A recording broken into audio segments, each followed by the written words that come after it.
नमस्कार, मी Amol Sormare, buy factory input private लिमिटेडचा प्रतिनिधी. आज आपण आलो आहोत जयखडा ठोंबरे, तालुका भोकरदन, जिल्हा जालना येथे. आपल्यासोबत आहे एक प्रगतशील शेतकरी अमोल बकाल. त्यांनी त्यांच्या शेतीमध्ये कापूस पिकाची लागवड केलेली आहे आणि त्यांनी आपलं बाय फॅक्टरचं बायोक्सल डिओ हे खत त्यांनी त्यांच्या रासायनिक खतासोबत वापरलेलं आहे. तर आपण त्यांच्याकडनं याचा रिझल्ट कसा आला आपण जाणून घेऊ.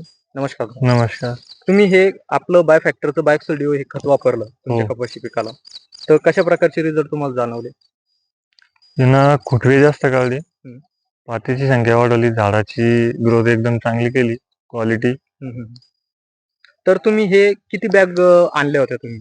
15 बॅग आणले त्याने. 15 बॅग तुम्ही बायोक्सल डिओच्या आणल्या. हो. त्याच्यासोबत तुम्ही रासायनिक खत सुद्धा आणलं होतं, हो. बरोबर? तर आता मला एक सांगा, तुम्ही तुम्ही मागच्या वर्षी रासायनिक खत वापरलं, बरोबर?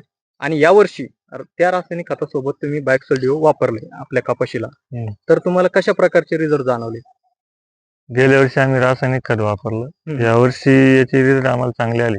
आम्ही रासायनिक आणि दोन्ही पण वापरलं, पण या वर्षी चांगले रिझल्ट आले याचे. तर तुमचे रोगप्रतिकार शक्ती सुद्धा कशी वाटते तुमच्या कापूस पिकाची? रोगप्रतिकार शक्ती वाढवते. बरं, म्हणजे बाकी शेतकऱ्यांचे किती स्प्रे झाले आणि आपले किती स्प्रे झाले आज रोजी? आजची तारीख आहे 16 ऑगस्ट 2025. आजचा आपला तिसरा स्प्रे आता ह्यो. हे तिसरा स्प्रे तुम्ही आज घेताय. हो.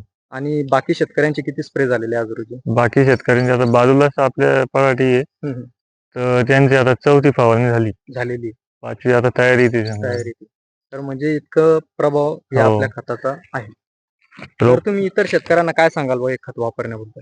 इतर शेतकऱ्यांना आता आपल्याला तर अनुभव आला, वापरल्यास नंतरच अनुभव येईल शेतकऱ्याला. बरोबर. धन्यवाद. धन्यवाद.